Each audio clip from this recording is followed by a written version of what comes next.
नमस्कार।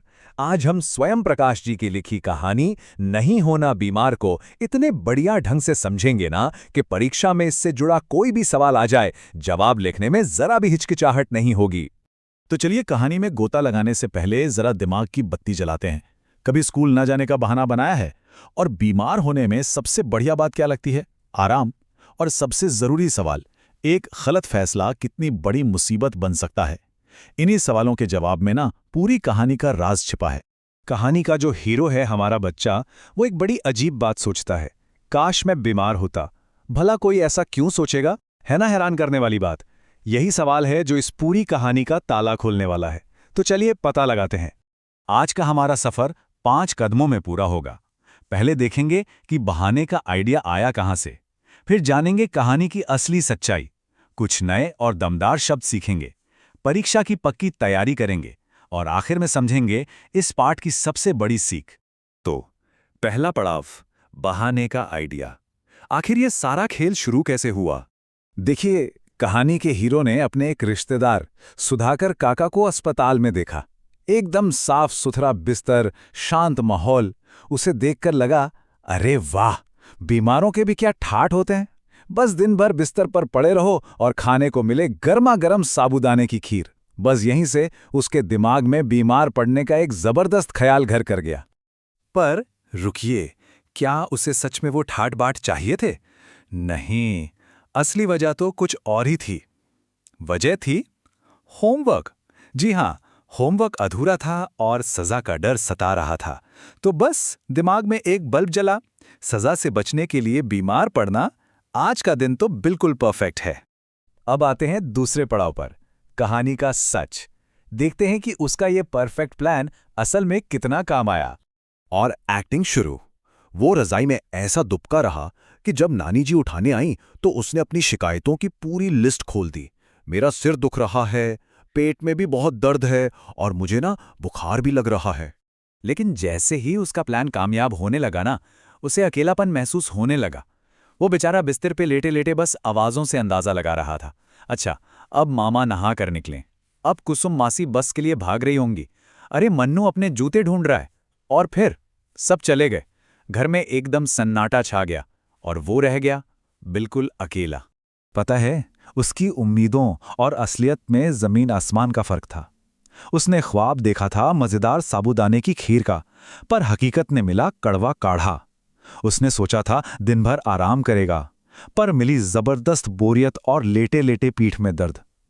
जिसे वो ठाठ बाट समझ रहा था ना, वो असल में अकेलेपन और एक कैद का एहसास था।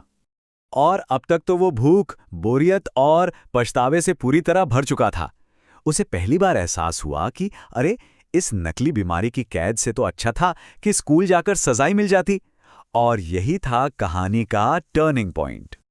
और फिर आया वो पल जो उसके लिए सबसे तकलीफदेह था। उसने चुपके से अपने परिवार को दोपहर का खाना खाते देखा। गर्मा गर्म दाल चावल, तली हुई हरी मिर्चें और रसीले आम। जब उसने अपने भाई मन्नू को आम चूसते हुए देखा ना, तो वो जलन और गुस्से से भर गया। ये उसके सब्र का आखिरी इम्तिहान था। अब है हमारा तीसरा पड़ाव, शब्दों का खजाना। चलिए कुछ ऐसे शब्द सीखते हैं जो आपके जवाबों में जान डाल देंगे। अब देखिए, ये सिर्फ शब्द नहीं है, ये कहानी का पूरा मूड बताते हैं। ठाठ मतलब बच्चे की कल्पना। रजाई उसकी कैद का सिंबल है। बोरियत और काढ़ा उसकी कड़वी सच्चाइयां हैं। और अनुमान उसके अकेलेपन को दिखाता है। इन शब्दों को अपने जवाबों में इस्तेमाल करना सीख लिया तो समझ लीजिए नंबर पक्के। ठीक है, अब चलते हैं सबसे जरूरी सेक्शन पर, परीक्षा की तैयारी, और देखते हैं कि एक टॉपर इस पाठ के सबसे जरूरी सवाल का जवाब कैसे लिखेगा। ये सवाल नोट कर लीजिए। परीक्षा में आने की 90% संभावना है।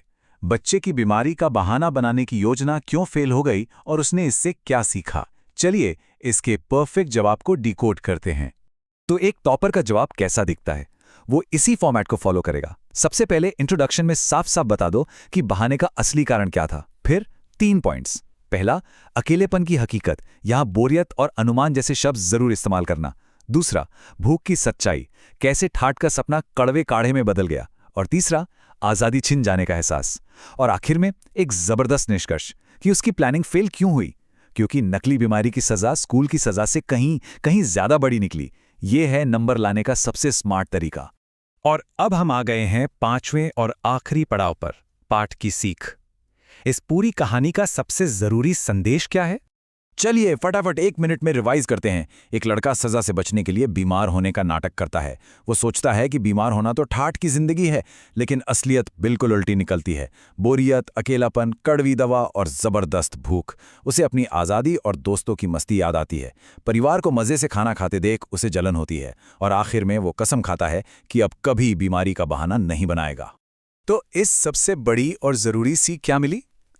बस एक कि एक छोटी सी मुश्किल से बचने के लिए लिया गया एक गलत फैसला हमें अक्सर एक बहुत बड़ी और ज़्यादा दर्दनाक मुसीबत में फंसा देता है।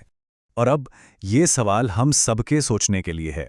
अगली बार जब किसी मुश्किल काम से बचने के लिए बहाना बनाने का मन करे ना, तो इस कहानी से सीखी कौन सी बात याद आएगी? इस पर ज़रूर सोचिएगा, क्योंकि यही इस कहानी को पढ़ने का असली मकसद है।